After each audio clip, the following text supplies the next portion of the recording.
Hi, everybody. It actually cut me off, so we're gonna do this lecture in a couple different parts. So I'm gonna continue on looking at the history of human services. I think I actually left off with the Great Depression. I finished up talking about Dorothy Day and Jane Addams, and Jane Addams was covered in a previous chapter as well.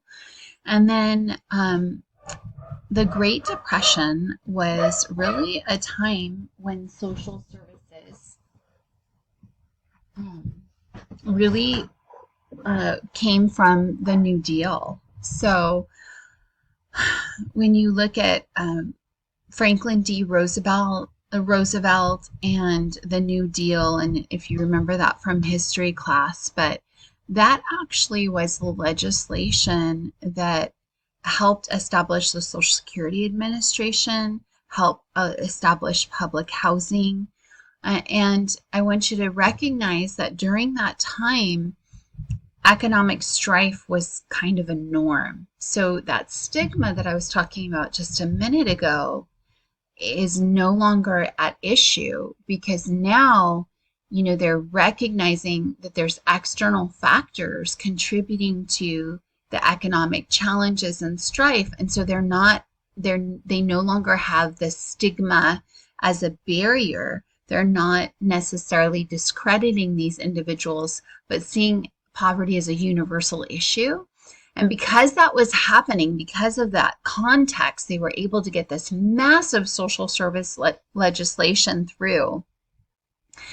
And similar to maybe how Barack Obama and his administration pushed with the Affordable Care Act, once people have those resources, it's hard to take it away. And so this New Deal was really a wonderful time in our history when our society started to value the importance of taking care of basic needs. So the next real move or wave was in the 60s during the civil rights era. And again, you started to see that activism. A lot of the political and social movements were focusing on understanding the challenges that people faced across different groups. We were in a period of Cold War, coming out of the Vietnam War, in the midst of the Vietnam War, actually in the early stages. Feminism and this focus on equality and equal rights for everyone, and people advocating now for other groups that have been historically marginalized. And then you also saw this cultural kind of upheaval and crisis with the assassinations that we experienced with JFK, his brother Robert, and then Martin Luther King Jr. And Dr. King, was a critical component of that civil rights movement. And consequently, there were those that didn't want that, and his life was taken.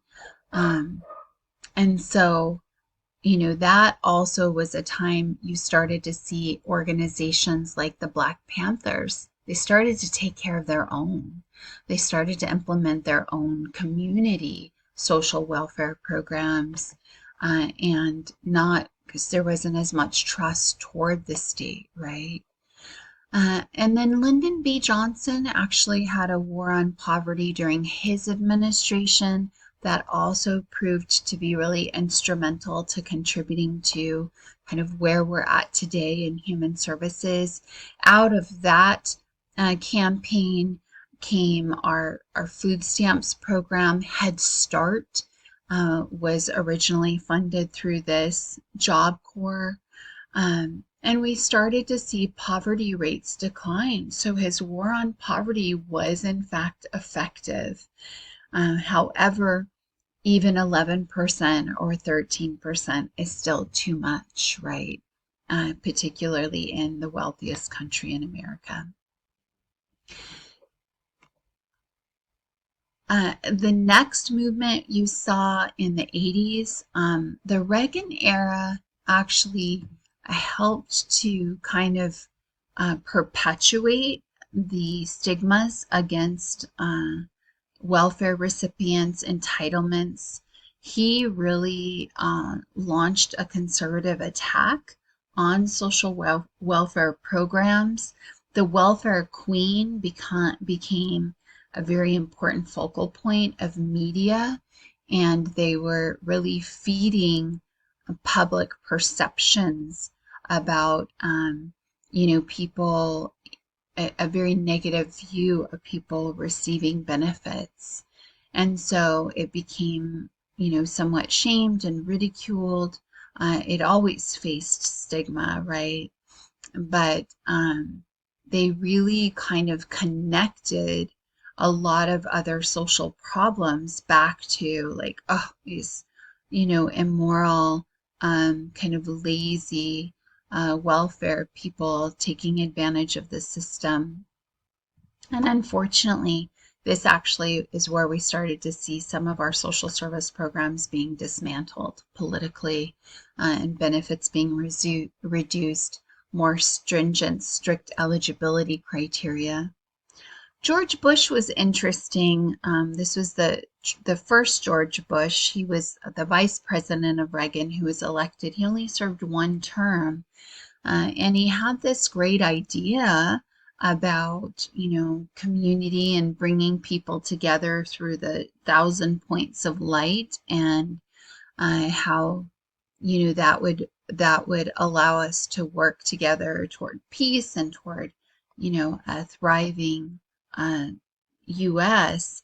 But unfortunately, there were also some negative things that came. Remember, he was coming out of that Republican administration. He was a Republican himself, so a lot of the Reagan values continued into his administration as well.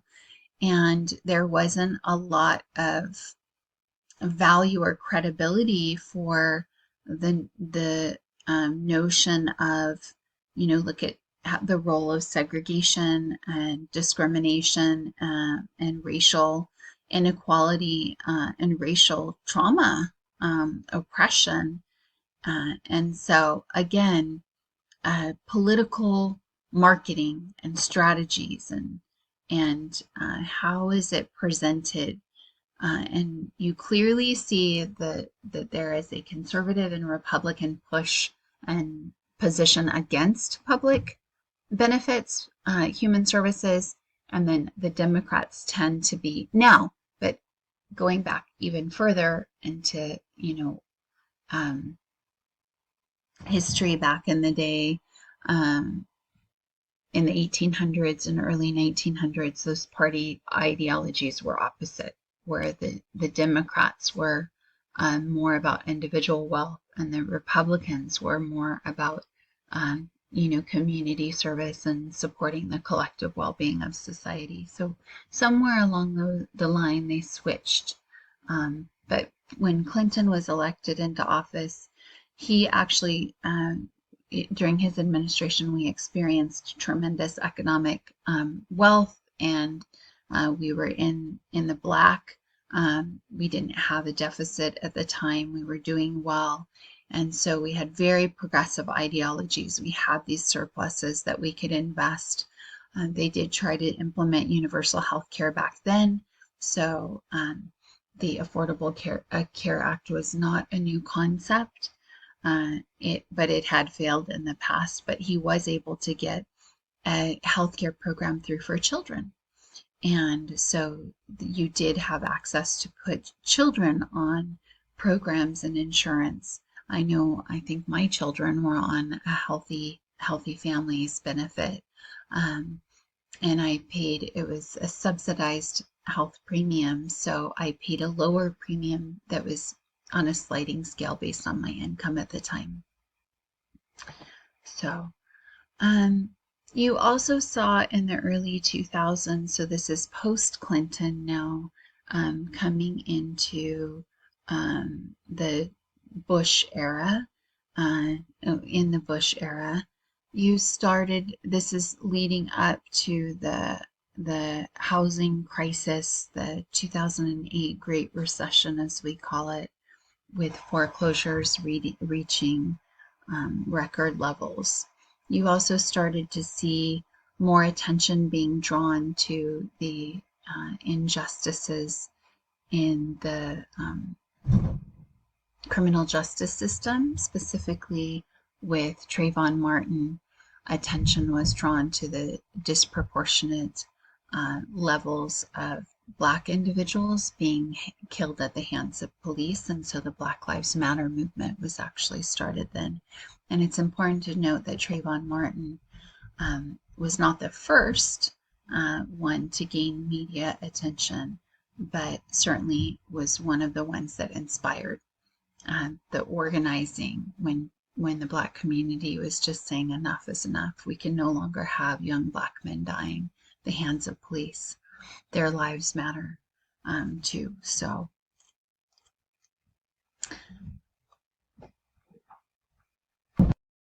how does this all affect social work and human services? In this field, you most definitely are going to have to understand and work with individuals who've experienced racial trauma, who've experienced violence, and you have to understand how that affects their psychological health and well-being, their social well-being, their financial well-being. And consequently, social work overall has responded in a number of ways, and they try to address these social challenges through anti-bullying campaigns, through building support groups to help individuals that face these barriers and challenges, to supporting individuals with PTSD. We often think of PTSD for our military veterans, and although they do have high rates, and unfortunately they don't have the best access to healthcare either, PTSD impacts so many other areas, any individual or community that's faced trauma. And violence in general is in fact a source of trauma, and it is a public health concern. And so our social work field and human services field is coming up with innovative, compassionate ways to support individuals facing all of these barriers. Then we saw Trump get elected in 2016. Shortly thereafter, there was a Tax Cuts and Job Acts, wiped out corporate income taxes, had some significant revenue declines to the IRS, and it shifted and put the tax burden on everyday Americans instead of corporations. So tax revenues completely changed. And there were all these debates on the budget, and I was actually in financial planning from 2000 to 2018, and so I watched all of this impact our society and our economy through the lens of financial services, and it was crushing. It was heart-wrenching to see him roll back some important legislation that came out of the 2008 crisis to protect consumers. It was heart-wrenching to see the new tax reform that he put in place that seemed to hurt everyday Americans and help corporate America. And it all contributed to a growing wealth gap. And of course, vilifying individuals who are receiving benefits. We used to call welfare aid to families with dependent children, AFDC. It was later subsequently reworked to TANF, and we'll talk about that in just a second. But we did see the Personal Responsibility and Work Opportunity Reconciliation Act back in 1996, and what this did is it kind of took away the federal structure, and it gave block grants to states, and so it gave states more power and control and decision making. And unfortunately, that also means that there might be less benefits available to the community members who need it. because it's going to vary from state to state, and they're going to be largely subjected to constituent views. So, um, so TANF came out of that restructuring. So we changed it to now temporary assistance for needy families, and I think they wanted to really emphasize the temporary nature of it. And there were now restrictions and time limits put into effect for benefits. They cut benefits to legal immigrants. They also put some behavioral restrictions in place. So if your child was truant, they couldn't get benefits. If you were convicted of a drug crime or a felony conviction, you couldn't get benefits. They also put caps in place, and they were hoping to try to make sure that families stayed small. Here's some facts that I think it's important to break down some of the myths. Only 23% of temporary assistance to needy family goes to income supports for low-income families. You can only get benefits for 5 years, so these people saying that you live on benefits from generation to generation, not possible based on the current structure. Half of the states that use it have a family cap, so they have a family dollar amount cap as well. And those families, if whether there's 5 or 10 children, doesn't matter. They only get that maximum allowance. There is a work requirement where they have to demonstrate that they are working. And interestingly enough, these families want to work, right? When they have stable jobs and they have good paying jobs that provide health insurance and benefits, it actually leads to healthier families, healthier outcomes for the children. They want these things. They cut off access to illegal immigrants, and they also have now kind of changed the access to cash assistance through various states. They also now have kind of forced them into occupational training, job tracking through education and training program limits. They can only be in an education and training program for a year, so they can't really get any substantive degree, which is a problem because, again, you have greater financial stability and security with a 4-year degree than a 2-year degree. 2-year degree is valuable, yes, pursue it, but a 4-year degree is even better. And you can see here that 4-year degrees, you're likely never to be on welfare again, but with a 2-year degree, it still pushes you into jobs that may not have as much stability. So we don't want you to just get into entry-level human services. We want you to continue to pursue your education, go on and do your master's, become a clinical social worker, become a licensed social worker, and start to run some of these programs that we're talking about, right? This is entry level right now. We're getting our foot in the door and just learning. But eventually my hope is that many of you will grow up to run these programs, maybe step into these legislative positions and govern these programs moving forward. When you look at the welfare reform, 23% of people living in poverty receive welfare payments. So it did not eradicate poverty, it just reduced access to resources and support for those experiencing poverty. And there's a lot of state variation. Some states have invested in childcare and college tuition rather than putting the money directly into the hands of families. Again, your conservative states are likely going to find other ways to use those funds as long as the legislation allows them that flexibility and freedom.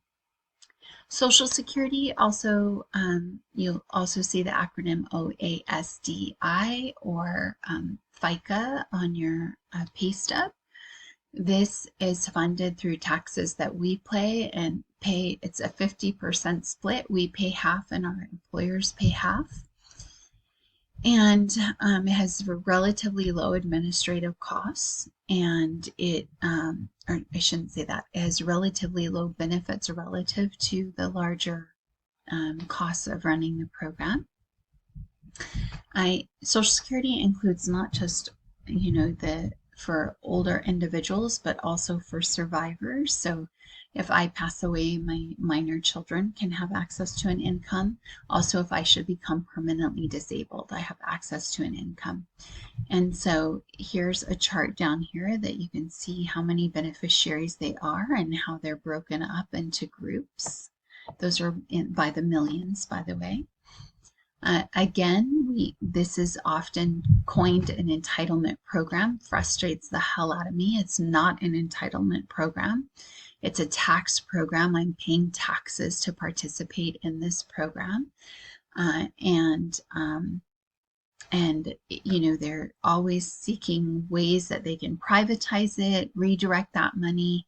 As a financial advisor, I will say that privatizing Social Security is not in the best interest of society. The majority of people left to their own devices and managing their own funds, the great majority of people are better off when they have a steady income for the rest of their lives through either Social Security and or a pension. Other ways that they try to reduce the benefits is increasing retirement age. Now you can't get it till you're 70 or 68, I think is the retirement age for me. Give me just a second.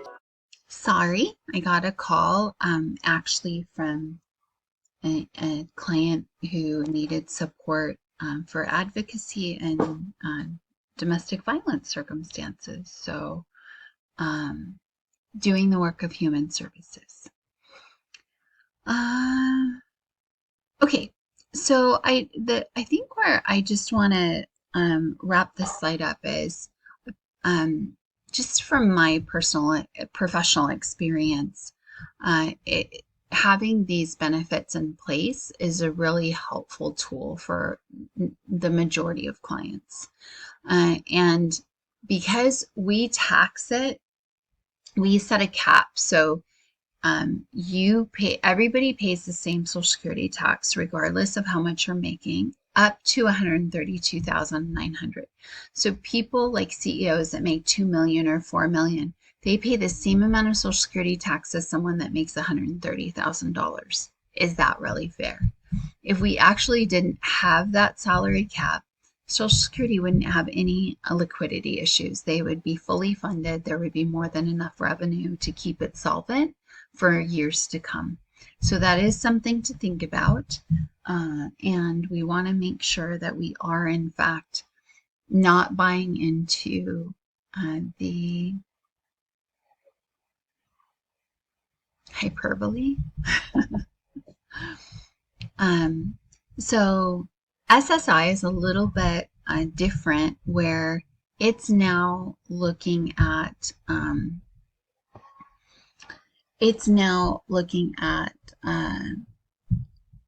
paying out an income to disabled individuals as well. So again, there's your retirement benefits, your disabled benefits, which are extremely hard to meet the criteria to the threshold of how they define disability. Their standard is to deny everybody. You have to appeal, and they often deny you through a second appeal. It's not until the third appeal that more claims are approved, but that is one of the major tools that they use to keep people out of the system, is denying them through the application process. And then the third group is the survivor benefits. So when you're talking about cutting back on Social Security, having that medical, Ronald Reagan went through and he cut like 400, over almost 500,000 people off of benefits. And then based upon that, there were lawsuits that were filed, and there were some protections put in place where they couldn't just cancel anybody unless there was some medical proof that they no longer were disabled.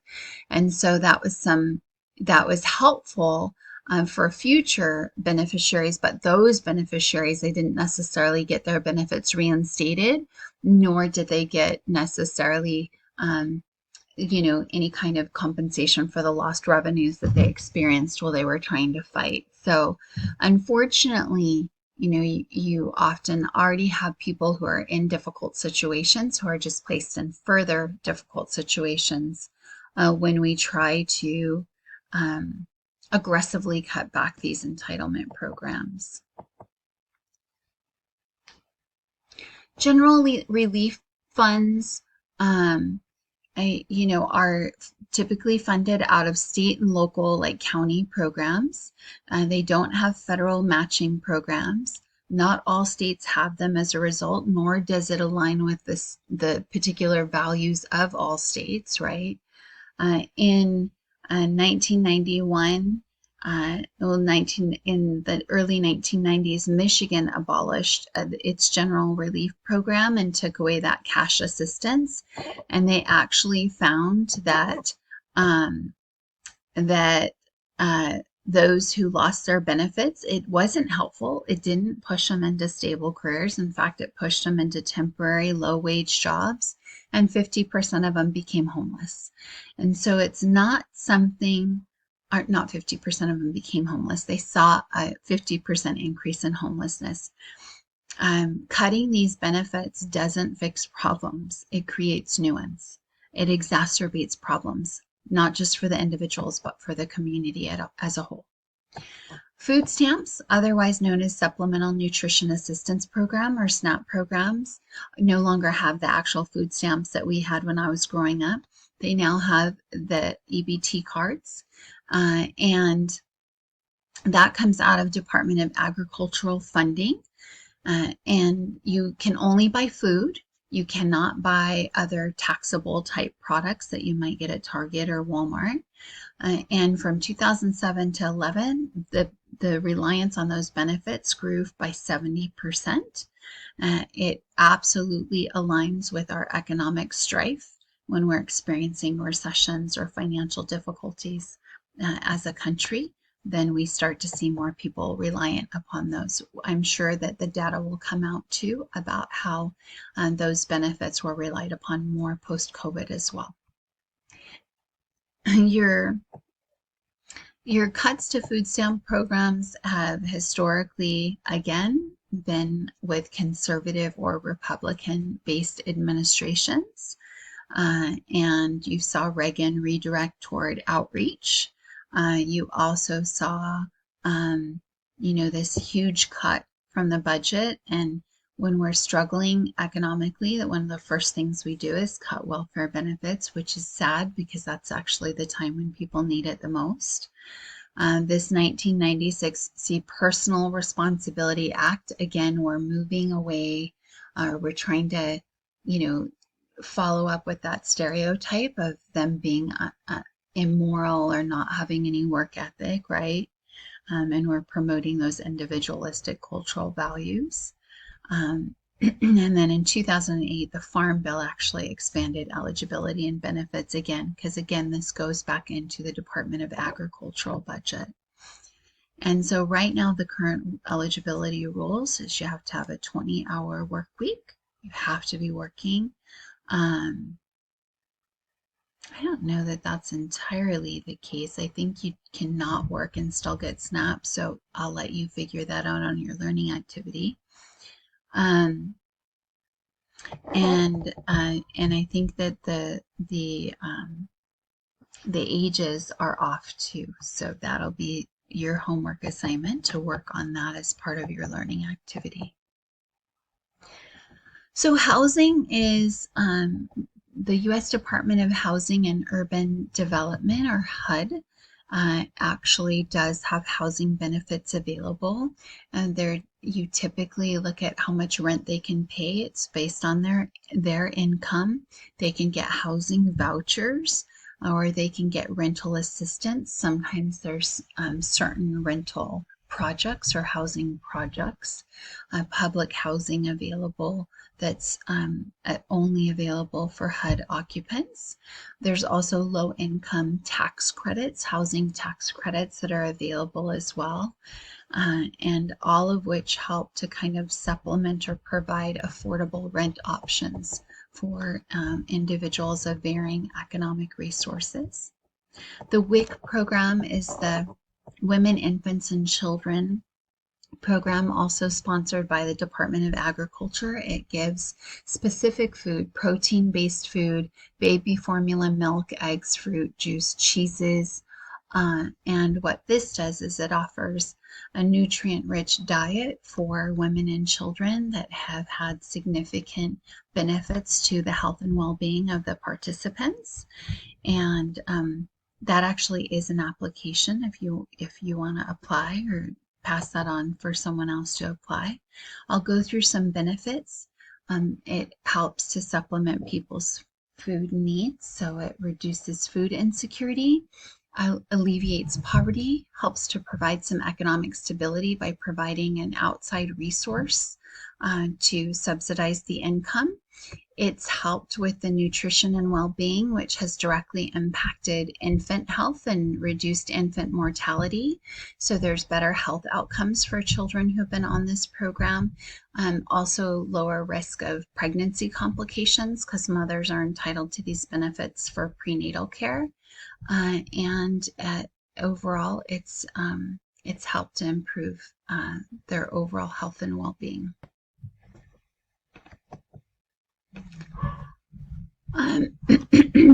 So here are some other text-based benefits that may not have been captured on that graphic. So I'll let you read through these. School lunch programs, which I was a recipient of, came into play under Truman's administration. And these provide both breakfast and lunches now to individuals who qualify based upon their income. For many children, this might be the only healthy, nutritious meal they have access to throughout the day, and it's associated with better attention and better functioning, cognitive functioning, so better learning and grades. Medicare, looking at health insurance for older individuals. And so everyone is eligible at age 65. So this is not an income-based program. This 100% is available to everyone. However, you might pay a different portion of the premium.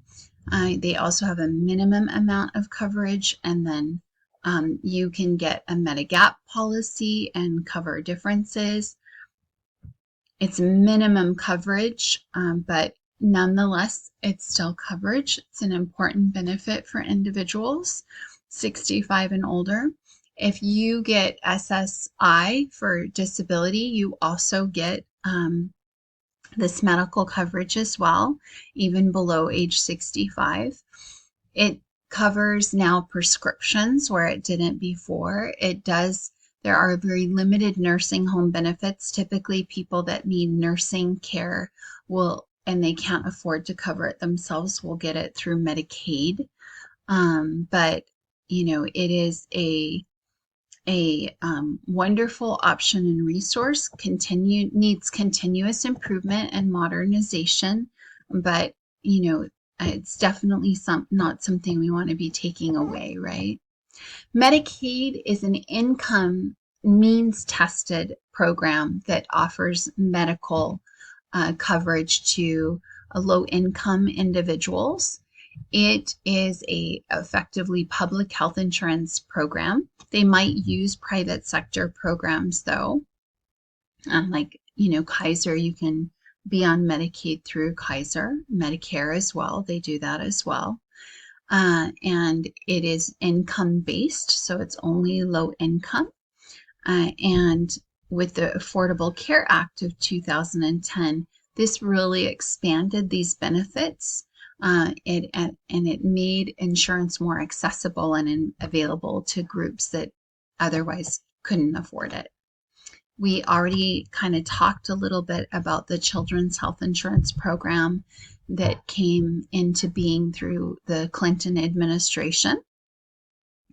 And that has really been a resource for families, right? And Obama and the advocacy for the Affordable Care Act just expanded that coverage and the resources available to provide children with coverage. The Affordable Care Act overall has made healthcare more accessible to the U.S. public.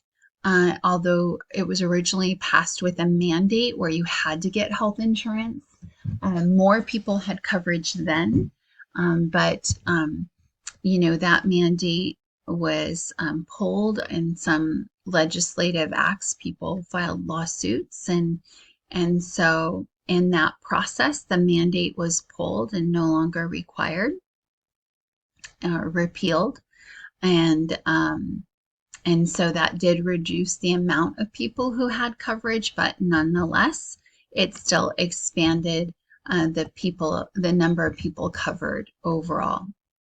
I've listed out all the benefits from the book that were outlined, the benefits of the Affordable Care Act, and you still hear Republicans talking about wanting to repeal it and abolish it, and I'm just astounded because I'm like, I don't even know, this isn't even political anymore, in that Republicans and Democrats alike benefit from it. So I really don't know anybody who is resistant to more affordable health care. So I don't know why, but I'll let you read through some of the benefits, see which ones might apply to you. Fuel assistance. So, for those of us paying electricity and gas prices at our home, we know it can be expensive, and so there are energy assistance programs available for low income. I know my mom has some access to some reduced expenses because of her income, and so I appreciate that she has more affordable utility access, and so those vary. It's really important to ask the utility company, and that might be something you want to do for your learning activities. Find out what your local electric company offers. Unemployment insurance. Most states have an unemployment insurance, but it actually doesn't just offer unemployment, it offers retraining and helps get you into a different job in the event that you've experienced some layoffs or challenges. And so individual states determine like who's eligible and who's not based on how they define whether you've been laid off at no fault of your own or not. And this is typically funded through a federal tax, but it's passed down to the states to manage. And so you're going to have some individual state variation based on definitions and such. And it's a 1 year benefit. Typically, it's a 26-week benefit, but no more than a year. So they have the option of expanding it for a year and making exceptions under various circumstances. We saw that happen with COVID. And then there's also tax credits. So earned income tax credit, child tax credit, and child care tax credits.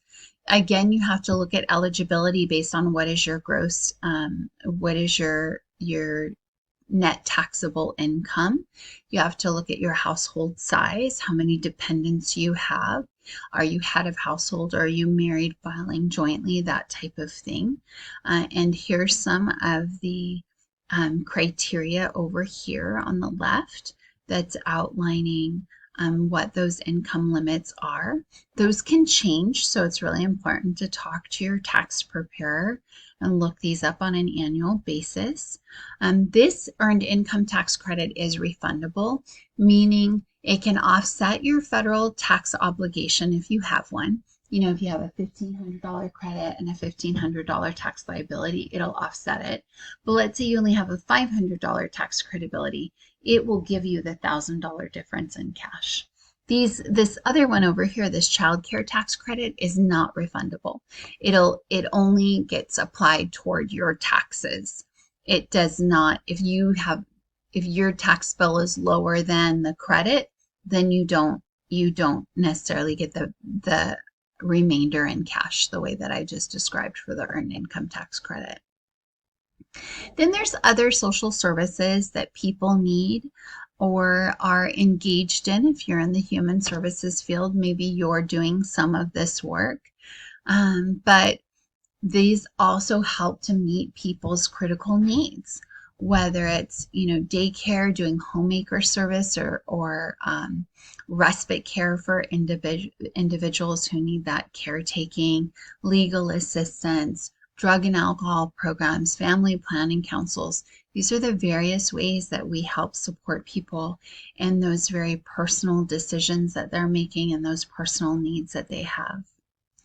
You also have the services for older adults, and there was an Older Americans Act of 1965 that was passed that helped to establish the Administration on Aging, and it helps to oversee all of these, all of those different, let me go back, all of those different areas. It also helps to support their housing needs. And it runs, it oversees other benefits like, grandparent programs and volunteering programs, and meal delivery programs and such to support our elders.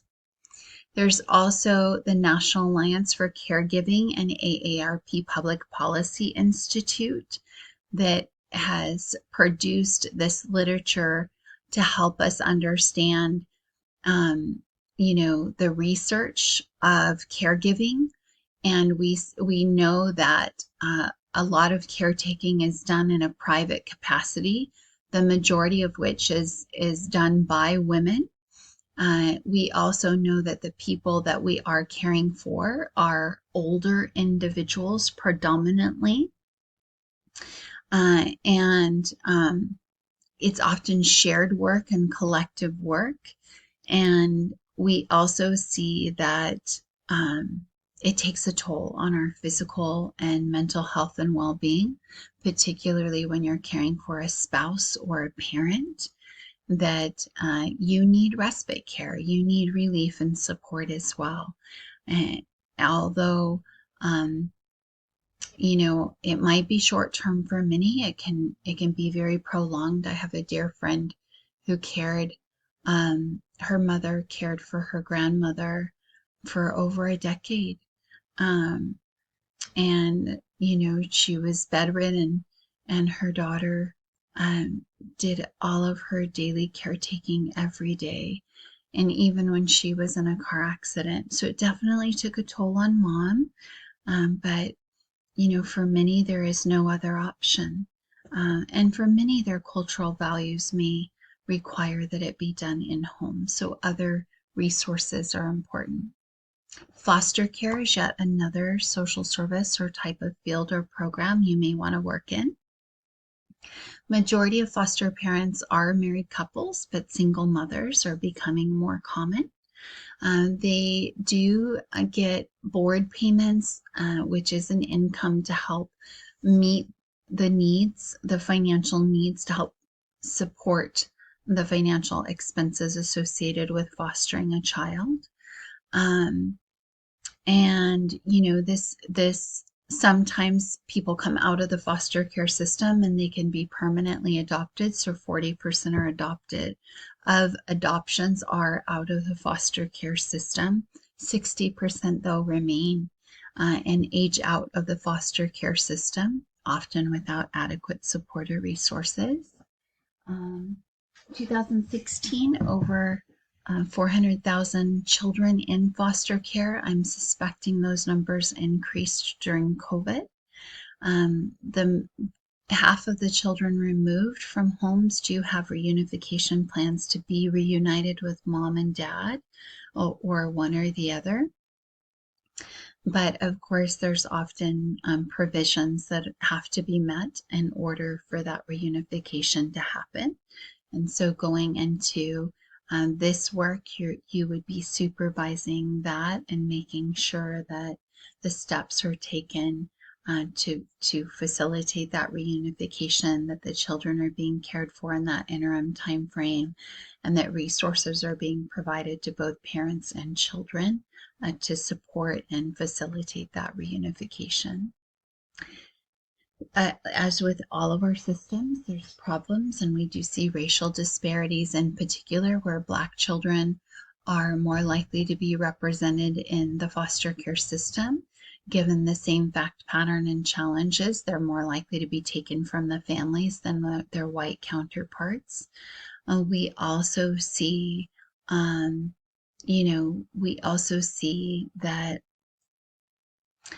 family preservation is not the goal quite often, and removing children can be very traumatic, and it can be destructive to their health and well-being. So maybe recentering on a different foundation could be helpful.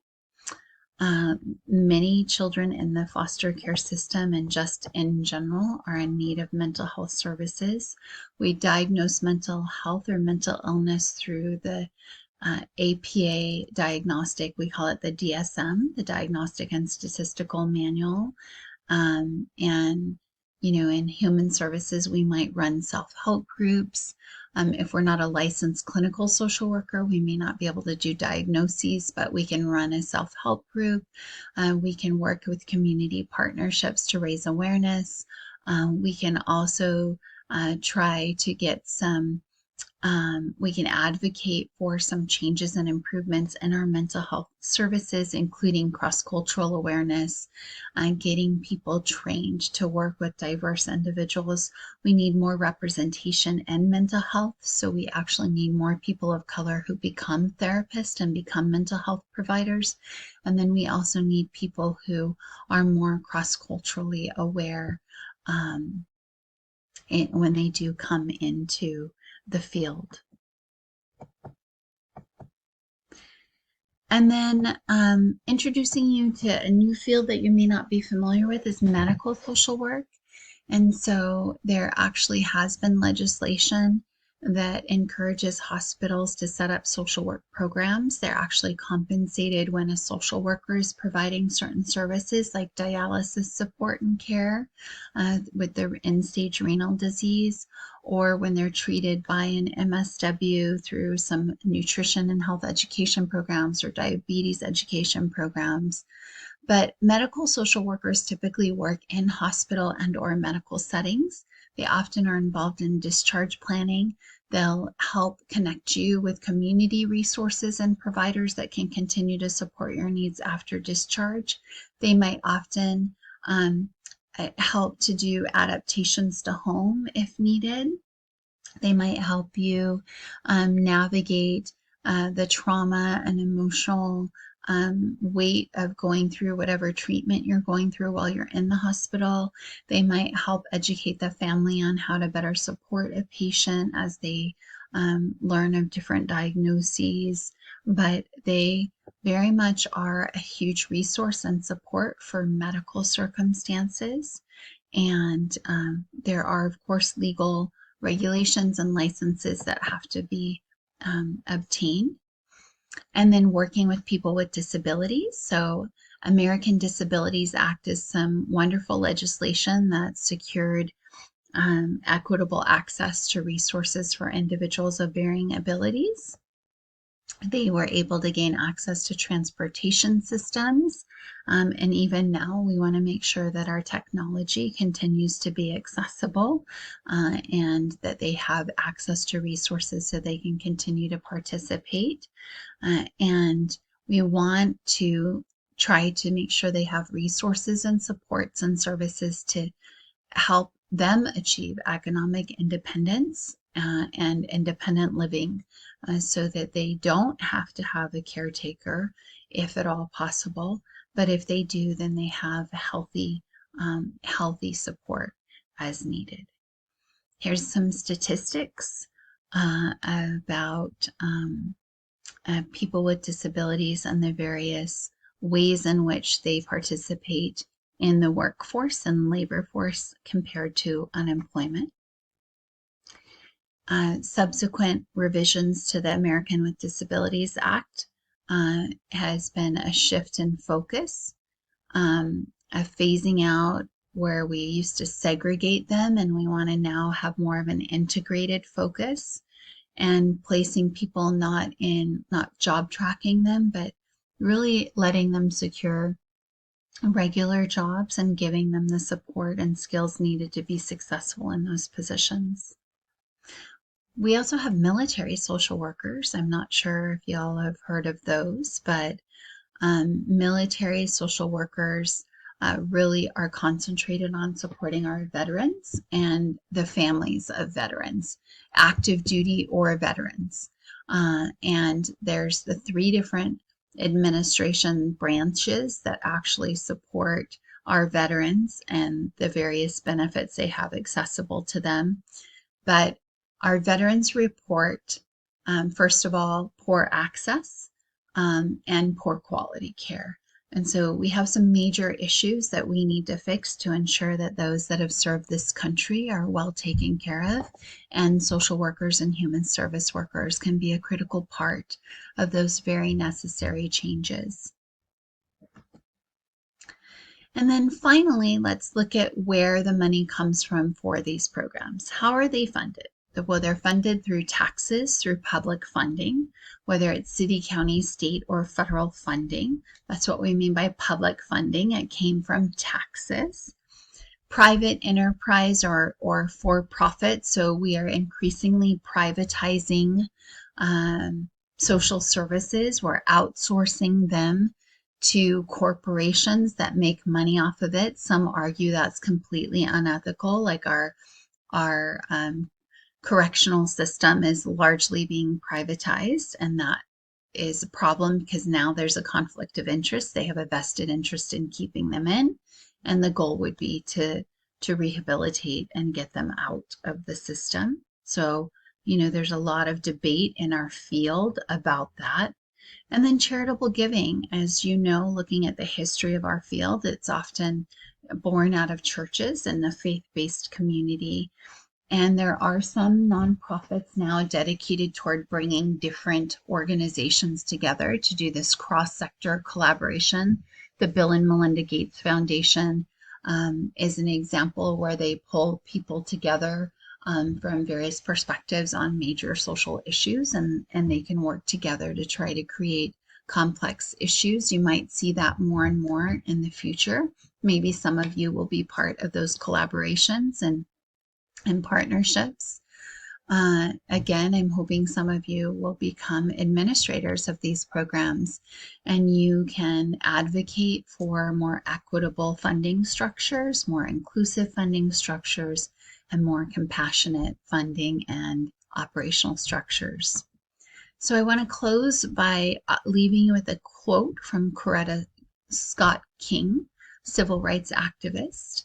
The greatest of a community is the greatness of a community is most accurately measured by the compassionate actions of its members, a heart of grace, and a soul generated by love. Human services grounded in compassion, grace, and love are going to help us change the world and make the world a better place, a more fair, equitable, and inclusive place for all of our community members. Thank you for being part of that work, and I will look forward to seeing you in the next lecture.